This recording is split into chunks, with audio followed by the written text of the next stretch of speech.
Hello बच्चों, कैसे हो सभी प्यारे बच्चों। हम लोग चैप्टर नंबर 2 पढ़ रहे हैं, रिलेशन एंड फंक्शन। और रिलेशन हमने कंप्लीट पढ़ ली है और आज जो हमारा टॉपिक रहेगा वो रहेगा फंक्शन। बहुत इम्पोर्टेंट टॉपिक है और आज हम टाइप ऑफ फंक्शन पढ़ेंगे आज के लेक्चर में, और हो सकता है कल के लेक्चर में भी हमें टाइप ऑफ फंक्शन पढ़ना पड़े। फंक्शन क्या है वो पढ़ेंगे, इमेज और प्री इमेज क्या होती है वो पढ़ेंगे। छोटे छोटे टॉपिक हैं और मेन तो रहेंगे। आज हम हर टाइप के फंक्शन सीखेंगे। एक्सपोनेंशियल फंक्शन क्या होता है, ट्रिग्नोमेट्रिक फंक्शन क्या है, ठीक है, ग्रेटेस्ट इंटीजर फंक्शन क्या है, ओड फंक्शन क्या है, इवन फंक्शन क्या है, फ्रैक्शनल पार्ट फंक्शन क्या है, पॉलिनोमियल फंक्शन क्या है। इन सब टाइप पे बात करेंगे आज के लेक्चर में। जितना सफिशिएंट होगा उतने आज के लेक्चर में, उसके बाद बाकी कल के लेक्चर में। तो जहाँ तक मेरा अनुमान है लगभग 2 लेक्चर लगेंगे जिसमें हम इनका एक एक का ग्राफ, एक एक फंक्शन की टाइप सीखेंगे। और ये पहली बार आएंगे बहुत से फंक्शन, जैसे इवन फंक्शन, ओड फंक्शन, इनका 10th क्लास तक कोई जिक्र नहीं है। इसलिए ये बहुत इंपॉर्टेंट है क्योंकि +1 +2 क्लास में फ्रीक्वेंटली यूज़ करेगा। जो अपना NCERT है वो फ्रीक्वेंटली यूज़ करता है फंक्शंस के नाम। ये फ्रैक्शनल पार्ट फंक्शन है, ये ग्रेटेस्ट इंटीजर फंक्शन है, ये मॉडुलस फंक्शन है, ये इवन फंक्शन है, ये ओड फंक्शन है, ये एक्सपोनेंशियल फंक्शन है, ये लॉगरिथमिक फंक्शन है। मेरी बात समझ रहे हो बेटा? ये सिग्नम फंक्शन है। तो अगर आपको फंक्शंस की नॉलेज हो गई तो +1 +2 के किसी भी चैप्टर में कभी भी किसी भी फंक्शन का जिक्र करें तो आप लोगों को कोई परेशानी नहीं होनी चाहिए। क्यों? क्योंकि आप लोगों ने फंक्शन की नॉलेज ले रखी है। तो मेन चीज टाइप ऑफ फंक्शन है, उसको पढ़ेंगे आज हम, ठीक है। तो सबसे पहले हम शुरुआत करते हैं फंक्शन से। What is a function? Function क्या चीज है? फंक्शन रिलेशन ही होती है, एक स्पेशल टाइप की रिलेशन होती है। मैं एक छोटा सा एग्जाम्पल पहले लूँगा, फिर मैं आपको समझाऊंगा, आपको सारी बातें बहुत अच्छे से समझ में आएगी। मान लीजिए कि कोई रिलेशन है फ्रॉम x to y। ये x सेट है और ये y सेट है। x सेट में एलिमेंट है 1 2 3 4 5। इसमें है 2 4 6 8 10 12, ठीक है। और मान लीजिए 1 का पेयर बन गया 2 के साथ, 2 का बन गया 4 के साथ, 3 का बन गया 6 के साथ, 4 का बन गया 8 के साथ और 5 का बन गया 10 के साथ। तो फंक्शन की डेफिनेशन क्लियर करने से पहले मैं 2 टॉपिक क्लियर करूंगा, इमेज और प्री इमेज। इमेज और प्री इमेज, ये 2 छोटे छोटे टॉपिक हैं, इनको क्लियर करेंगे हम। इमेज क्या होती है और प्री इमेज क्या होती है। ध्यान से सुनना। मेरे पास एक रिलेशन है R जिसमें AB टाइप के एलिमेंट हैं such that B is equal to 2A। A belongs to set X, B belongs to set Y, ऐसे लिख सकते हो आप। यानी पहला एलिमेंट X से लेना है, दूसरा एलिमेंट Y से लेना है, और जो दूसरा एलिमेंट है यानी कि B वो बराबर है 2 टाइम्स ऑफ A के, यानी कि पहले के दुगने के बराबर है। तो पहला 1 तो इसका दुगना हो गया 2, दूसरा 2 है, पहला 2 तो दूसरा हो गया 4, पहला 3 तो दूसरा हो गया 6। A अगर 4 है तो B कितना हो गया 8। अब आप समझ गए होंगे इस रिलेशन कि ये मैपिंग है, मतलब मैपिंग भी बोल दो इसको या रिलेशन बोल दो। अगर हमने इसका ग्राफ इसको डायग्रामेटिकली रिप्रेजेंट कर दिया, देखिए, तो इसको हम बोल देंगे मैपिंग, है ना। तो मेरे प्यारे बच्चों जरा ध्यान दें इस बात के ऊपर। यहाँ हर एक एलिमेंट किसी न किसी के साथ पेयर बना रहा है। तो मैंने कहा हमारा टॉपिक है, पहले छोटे टॉपिक करेंगे, इमेज और प्री इमेज। देखिए इमेज क्या है, ध्यान से सुनना। किसी भी पेयर का, जैसे ये पेयर बना, किसी भी पेयर का जो दूसरा एलिमेंट है वो पहले की इमेज कहलाता है। बहुत सिंपल सी बात है। किसी भी ऑर्डर्ड पेयर का जो भी 2 एलिमेंट पेयर बना रहे हैं उसमें जो दूसरे नंबर का एलिमेंट है वो पहले वाले की इमेज कहलाता है। यानी ये जो 2 है, 2 इसको मैं बोलूंगा इमेज ऑफ वन, क्या बोलेंगे बेटा इसको, इमेज ऑफ वन। और ये जो 4 है ना, 4, इसको हम बोलेंगे इमेज ऑफ, किसकी इमेज है बेटा, ये है इमेज ऑफ 2, ये 2 की इमेज है। इसी तरह 8 को क्या कहोगे बेटा, 8 है इमेज ऑफ 4, किसकी इमेज है, 4 की। अच्छा, इन्हीं का जो रिवर्स ऑर्डर पढ़ेंगे तो देखिए 1 की इमेज है 2, यानी दूसरे नंबर का एलिमेंट पहले वाले की इमेज होगी, पहले वाला एलिमेंट दूसरे वाले की प्री इमेज होगी। बहुत ही आसान है। यानी 1 को क्या रीड करूं, फिर मैं 1 को रीड करूंगा प्री इमेज ऑफ 2। इसी तरह 3 को क्या रीड करोगे बेटा, 3 को रीड करोगे प्री इमेज ऑफ किसकी प्री इमेज है, 6 की, प्री इमेज ऑफ 6। तो अब आप समझ गए होंगे इमेज क्या होती है और प्री इमेज क्या होती है। आप एक रिलेशन में जितने भी पेयर बनाते हो उसमें जो किसी भी पहले एलिमेंट, कोई एक एलिमेंट है उसके साथ जिसने पेयर बनाया वो उसकी इमेज है। 2 के साथ किसने पेयर बनाया, 4 ने, 4 दूसरे नंबर पे है तो 4 इमेज है किसकी, 2 की। तो अब आप समझ गए होंगे इस बात को बहुत अच्छे से। चलिए अब मैं वापस आता हूं फंक्शन के ऊपर। फंक्शन एक स्पेशल टाइप की रिलेशन होती है जिसमें, जैसे भाई कोई भी रिलेशन है वो कैसे डिफाइन होगी, या तो A to B या जैसे X to Y, तो पहला सेट X दूसरा सेट Y। तो एक ऐसी मैपिंग, इसको मैपिंग भी बोलते हैं, या एक ऐसी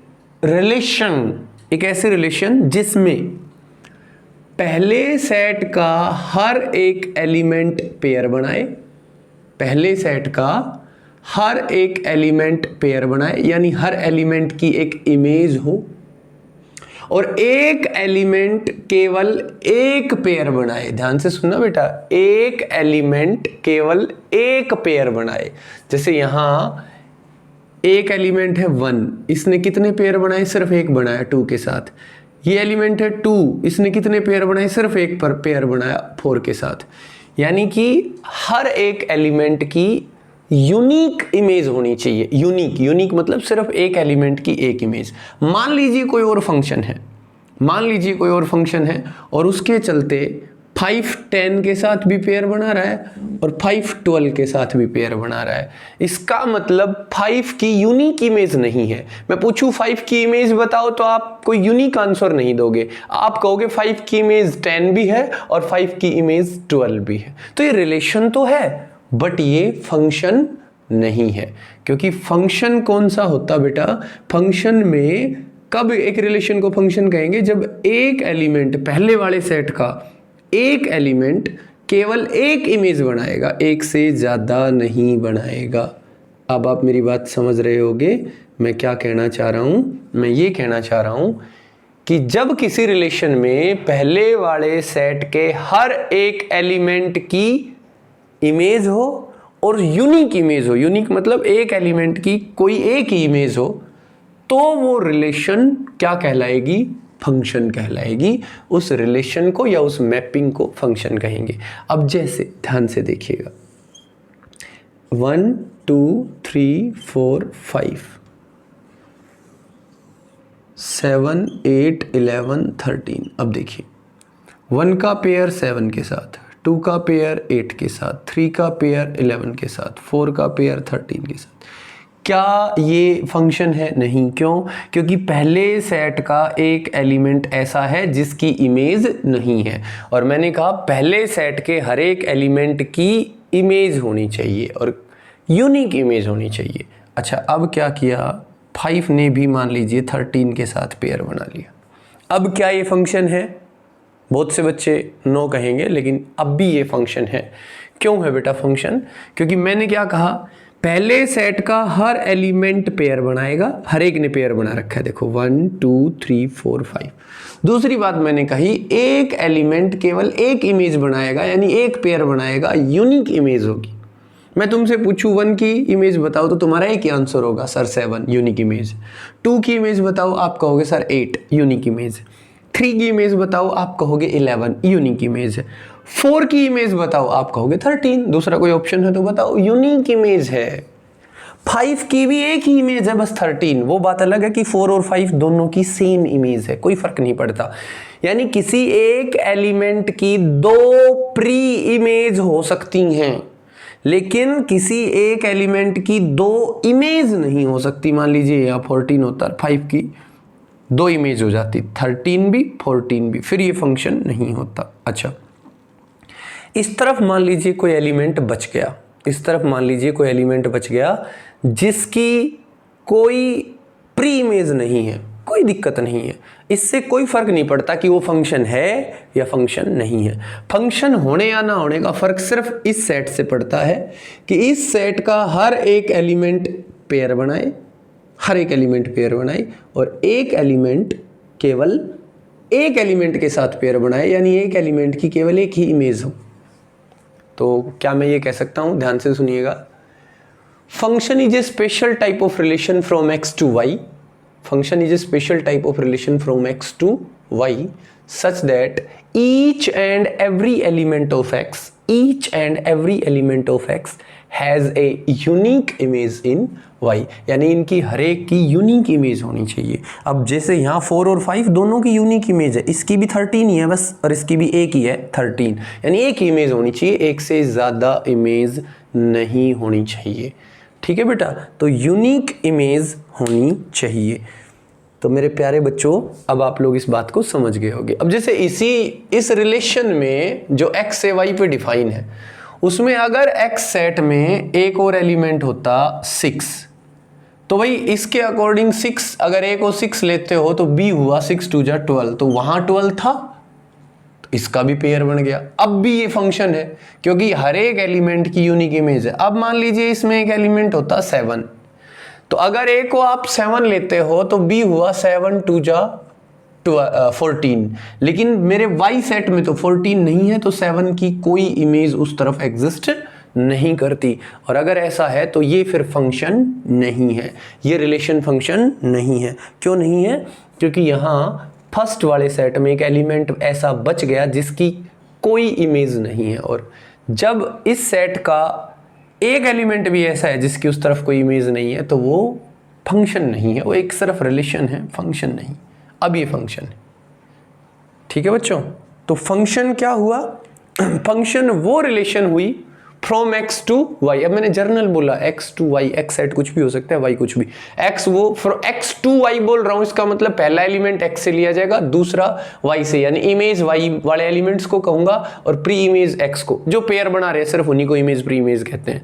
ठीक है, जैसे मान लीजिए यहाँ 6 नहीं होता तो 12 किसी के साथ पेयर नहीं बनाता, तो ना तो कोई 12 की प्री इमेज है, ना 12 किसी की इमेज है।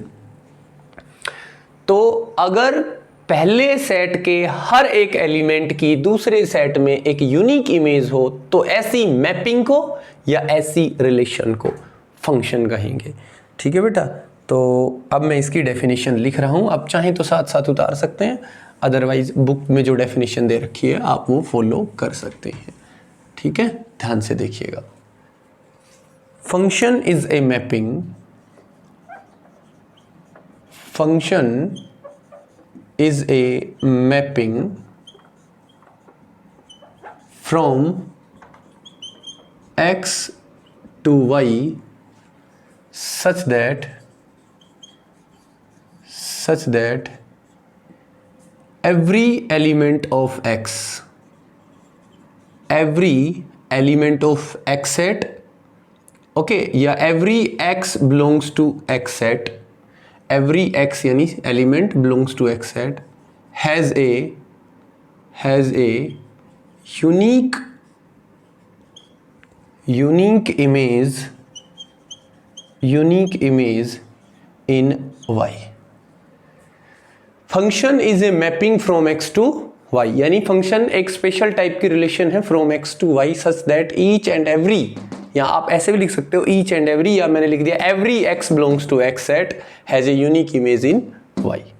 यूनिक इमेज होनी चाहिए इस सेट के हर एक x की, एक यूनिक इमेज होनी चाहिए y के अंदर। तो ऐसी मैपिंग को क्या कहते हैं? फंक्शन कहते हैं मेरे बच्चों। ठीक है, तो है तो ये रिलेशन टाइप की ये चीज, बस इस स्पेशल कंडीशन को जब ये सेटिस्फाई करेगा तो ये कहलाएगा फंक्शन। तो मेरे बच्चों अब मैं आपको बताने जा रहा हूँ type of function, some special type. दो कैटेगरी में डिवाइड किया गया है। एक वो कैटेगरी जिनके ग्राफ फिक्स होते हैं, फिक्स ही वो फंक्शन है और ग्राफ भी उनके फिक्स होते हैं, वो कैटेगरी हम बाद में शुरू करेंगे। एक वो कैटेगरी जिसमें ग्राफ फिक्स नहीं होते, उस फंक्शन की वैल्यू बदल सकती है, बट वो एक पूरी ऐसी कैटेगरी है जिसका नाम दिया गया है, जैसे even function, odd function, polynomial. अब जैसे तुम पोलिनोमियल को ही समझ लो, पोलिनोमियल क्यूबिक भी हो सकता है, बाई क्वाड्रेटिक भी हो सकता है, क्वाड्रेटिक इक्वेशन में भी हो सकता है पोलिनोमियल 2 डिग्री का, है ना। सबके अलग अलग ग्राफ बनेंगे, इसलिए इनका कोई यूनिक ग्राफ नहीं है। और कुछ ऐसे फंक्शन है जिनका फिक्स ग्राफ है कि हाँ भाई इसका ग्राफ यही होगा, जैसे ग्रेटेस्ट इंटीजर फंक्शन, एक ही तरह का ग्राफ होगा हर टाइप का फंक्शन का, ठीक है। तो जिनका ग्राफ यूनिक होगा, जो फंक्शन फिक्स रहेंगे, जैसे आइडेंटिटी फंक्शन फिक्स होगा, तो वो हम पढ़ेंगे जब आपको बहुत अच्छे समझ में आएगा।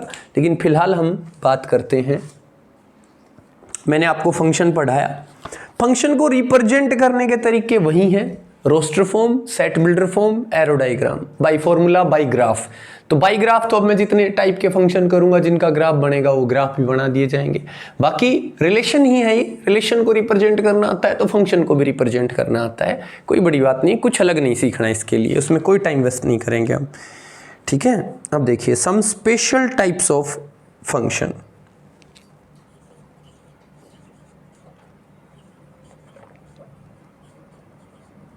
Some special types of functions.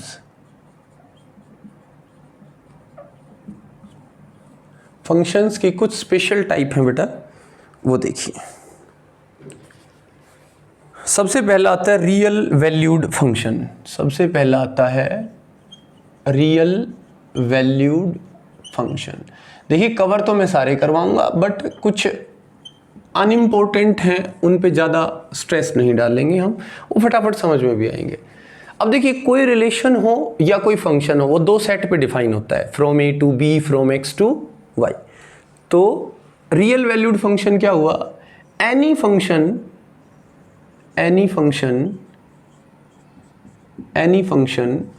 From A to B where a and b are set of real numbers L। कितना आसान है, कितना आसान है। Any function from A to B where a and b are set of real number।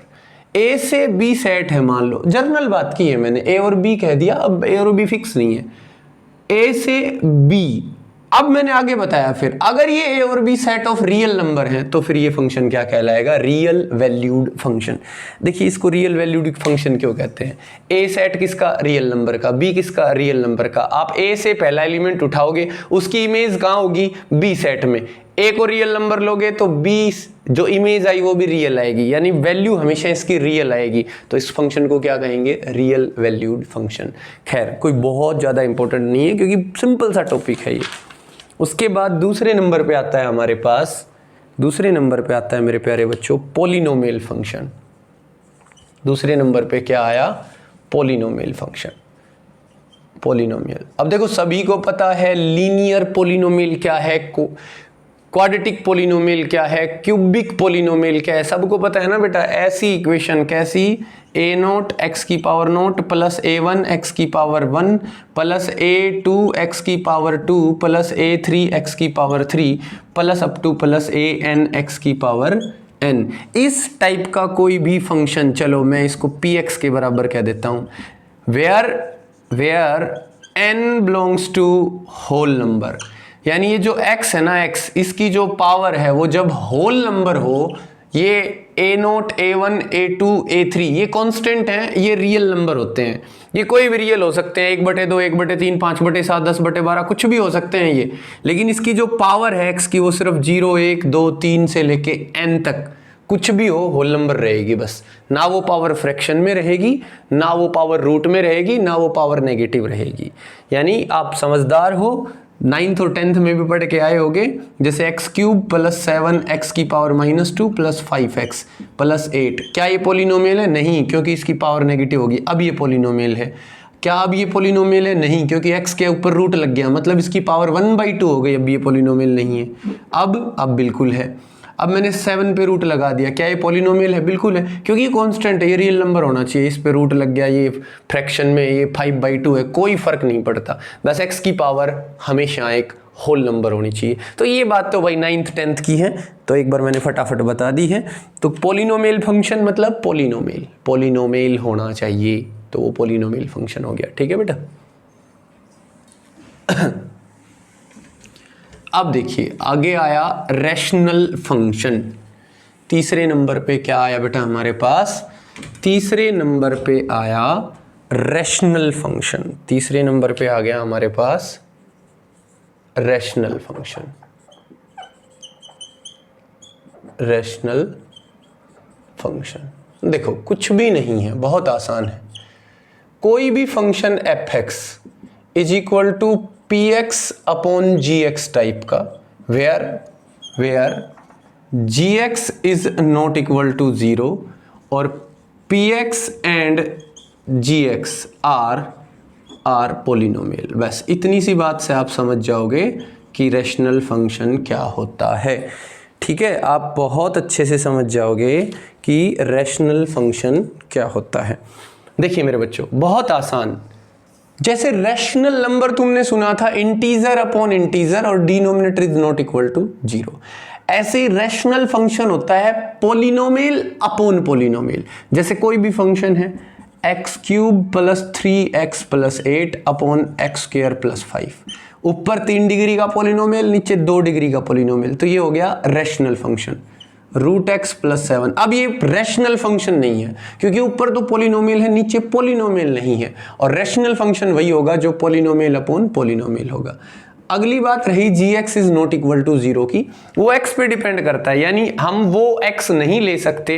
जैसे जब image निकाली जाएगी तो पहले सेट x, दूसरा सेट y, यहाँ से x की वैल्यू रखी जाएंगी, उनके ऊपर इसकी वैल्यू आएगी।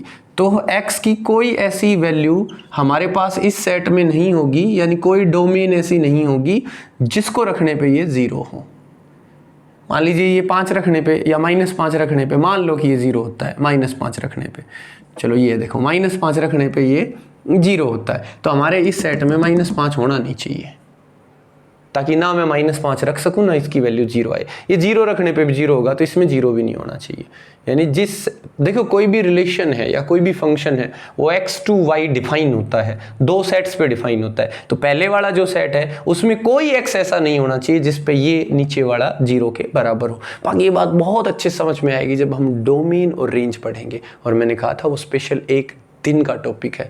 मैंने जानबूझ के इसमें डोमेन और रेंज को हटा रखा है, अभी मैं जिक्र ही नहीं कर रहा हूँ डोमेन और रेंज का। बेटा आप जब बुक में पढ़ोगे तो आपको इन फंक्शंस के साथ सबके साथ डोमेन भी लगी नजर आएगी, रेंज भी लगी नजर आएगी। लेकिन मैं चाहता हूँ मैं आपको एक दिन स्पेशल इस टॉपिक पे दूँ, क्योंकि ये बहुत इंपॉर्टेंट टॉपिक है, फिर सब कुछ अपने आप समझ में आएगा, है ना। अभी मैं हल्के में नहीं करवाना चाह रहा कि उनकी बिल्कुल रट्टे वाली चीज़ अब करा दूँ फिर स्पेशल करें, तो स्पेशल ही करेंगे बढ़िया तरीके से।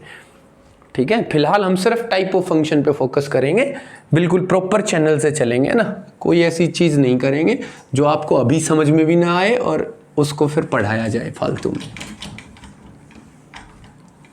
इसके बाद ऐसे अभी ये जो आपने 3 फंक्शन पढ़े कुछ भी नहीं थे, कोई खास इंपॉर्टेंट भी नहीं थे, बार बार आता है। हालांकि पोलिनोमियल फंक्शन, रैशनल फंक्शन आते हैं, लेकिन हम उसे कैजुअली समझ जाते हैं, ठीक है भाई चलता रहेगा, कोई फ़र्क नहीं है।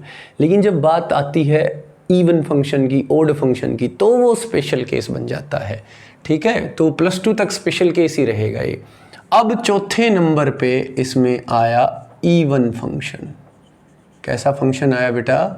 Even function. और 5वें नंबर पे आया, एक साथ पढ़ाऊंगा दोनों के दोनों, 5वें नंबर पे आया ओड फंक्शन। किसी को भी आगे पीछे लिख लो भाई, odd function, even function, odd function. बहुत आसान तरीका है, बहुत ही आसान फंक्शन है, इवन भी और ओड फंक्शन भी। ठीक है, ये पांचों मैंने वो टाइप बताई हैं आपसे जिनका ग्राफ बनाने की कोई ज़रूरत नहीं है, ऐसी टाइप बताई है मैंने। ठीक है तो मेरे प्यारे बच्चों, जरा ध्यान दें, इवन फंक्शन क्या होगा, ध्यान से सुनना। If f of minus x is equal to fx, if f of minus x is equal to fx, then fx is called even function। ध्यान से सुनना प्यारे बच्चों, एक ऐसा फंक्शन जिसमें हमने, देखिए फंक्शन fx है, उस फंक्शन में x की जगह हमने माइनस एक्स रखा। जैसे मैं लिख रहा हूं अभी समझ में आएगा। एक फंक्शन है fx, इसमें हमने x की 4 माइनस 3x² प्लस 14, ये कोई फंक्शन। इस फंक्शन में जहां जहां x था ना बेटा, वहां हमने माइनस एक्स रख दिया।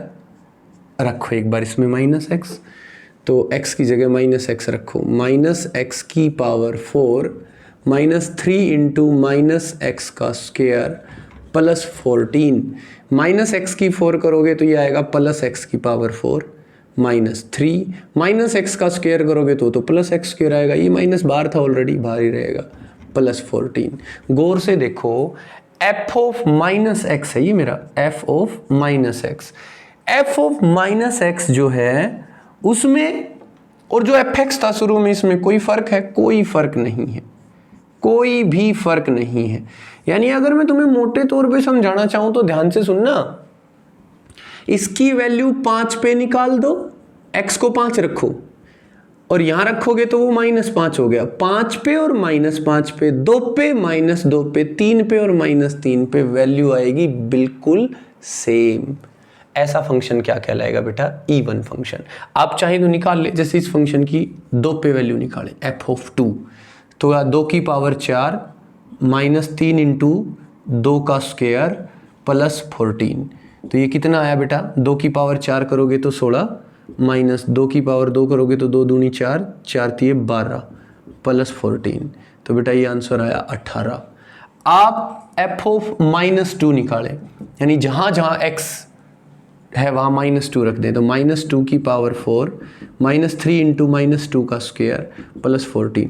बात वही आएगी, -2 की पावर 4, पावर इवन है तो भाई प्लस बाहर आएगा। ये माइनस 2 की पावर 2 करोगे तो प्लस का 4, 4 तिये 12, बाहर माइनस है तो माइनस का 12 और प्लस का 14, आंसर वहीं आएगा 18। सेम जब f of minus x is equal to f of x, यानी x को यहाँ 5 रखो तो f ऑफ 5 और f ऑफ -5, यानी 5 पे -5 पे, 6 पे -6 पे, 7 पे -7 पे बराबर वैल्यू दे, यानी कि f ऑफ -x जब कितने के बराबर हो? fx को। तो ऐसे फंक्शन को क्या कहते हैं बेटा? Even function. तो आप आराम से समझ गए होगे कि इवन फंक्शन क्या होता है। अब ऑड फंक्शन पे आ जाइए। ऑड फंक्शन क्या है?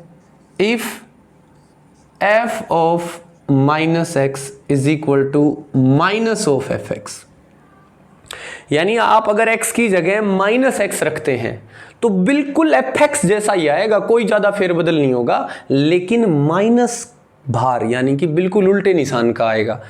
यानी इस पे अगर वैल्यू, जैसे मान लीजिए x पे वैल्यू फंक्शन की 15 है तो -x पे -15 होगी, x पे वैल्यू 17 है तो -x पे -17 होगी। ठीक है, तो if f of -x is equal to minus of fx, then fx is called odd function। अब मैं इसको भी एक्सप्लेन करता हूं बेटा। fx is called odd function। आप चाहें तो थोड़ा सा स्क्रीनशॉट ले सकते हैं। इवन फंक्शन का मैंने एग्जांपल ले ही रखा है, ओड का एग्जांपल मैं अभी ले रहा हूं। इसको साफ करते हैं। इवन आपको अच्छे से समझ में आ भी गया होगा।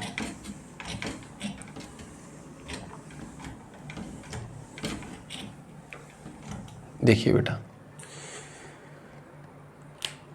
एक फंक्शन है f of x is equal to 13x³ -7x। इसमें जहां जहां x है वहां आप -x रख दीजिए, तो ये आएगा 13 इंटू माइनस एक्स का cube minus 7 into minus x.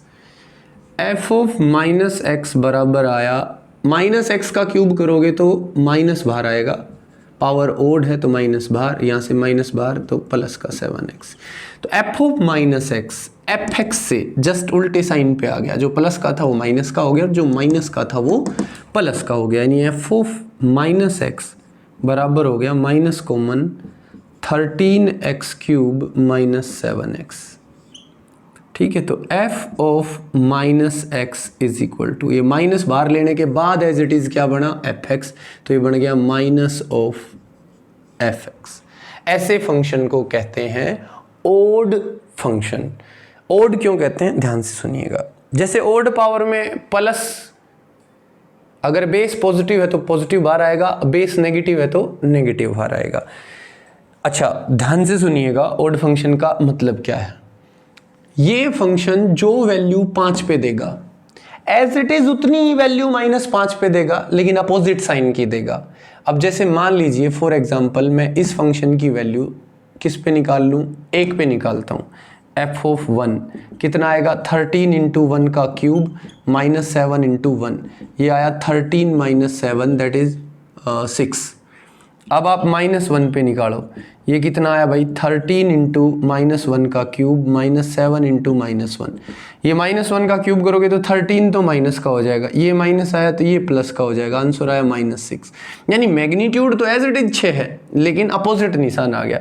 यानी जो वैल्यू ये x पे देता है, जो वैल्यू ये x पे देता है उतनी ही -x पे देगा, लेकिन अपोजिट साइन की देगा, मैग्नीट्यूड सेम रहेगा। यानी इन दोनों का x का निशान बदला तो जो वैल्यू आ रही थी उसका भी निशान बदलेगा, सिर्फ निशान बदलेगा। अब फंक्शन तो ऐसा भी हो सकता है, देखिए +8 +8 +8। अब अगर तुमने माइनस कॉमन लिया तो ये तो इसमें तो चेंजमेंट हुआ ही नहीं था, ये -8। क्या आप इसे fx कह सकते हो, नहीं कह सकते, बोलो क्या ये fx है, नहीं, इसका निशान बदल गया, इसका बदल गया, इसका तो नहीं बदला। सारों का निशान बदलता तो सारे में से माइनस कॉमन लेने पे fx बचता। अब ये ठीक है मैच कर गया, ये मैच कर गया, इसका तो निशान ही नहीं बदला था, -x रखने पे इसका तो निशान ही नहीं बदला था। जब निशान ही नहीं बदला तो अब बताओ क्या ये fx है, नहीं, ये दो चीजें मैच करेगी, इसमें तो प्लस का ही रहना था, ये माइनस का हो गया। ऐसे पे अब तुम वैल्यू निकालो, देखो अब वैल्यू निकालो आप 1 पे और -1 पे, देखना बेटा वैल्यू में फ़र्क क्या आएगा। तो 1 के लिए क्या करो बेटा, +8 कितना आया, ये हो गया 14, इसमें करो +8, अब कितना आया, अब आ गया प्लस का 2।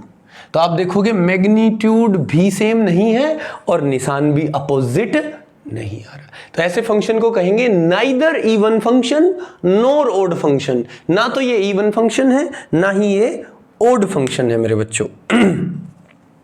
ठीक है, ना ये इवन फंक्शन है और ना ही ओड फंक्शन। हाँ, इसको हटा दिया हमने वापस। अब ये कैसा फंक्शन है बेटा, अब ये ओड फंक्शन है। आपके सामने ओड फंक्शन का भी एग्जाम्पल है।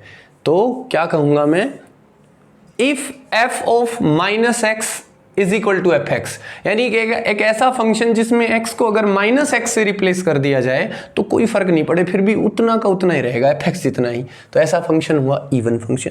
और if f of -x is equal to minus of fx then fx is called odd function, यानी एक ऐसा फंक्शन जिसमें x को अगर -x से रिप्लेस कर दिया जाए तो उसकी वैल्यू पहले जो आ रही थी उससे जस्ट नेगेटिव वैल्यू आएगी, तो ऐसा फंक्शन हुआ ओड फंक्शन। मैं 1-2 क्वेश्चन करना चाहूंगा ओड और इवन फंक्शन के ऊपर, ठीक है, ओड फंक्शन और इवन पे, ठीक, क्योंकि ये एक टाइप कंप्लीट हो गई है। ये 5 थे एक कैटेगरी में, अब ग्राफ वाले आएंगे, ग्राफ के अगले लेक्चर में रहेंगे हमारे पास, ठीक है।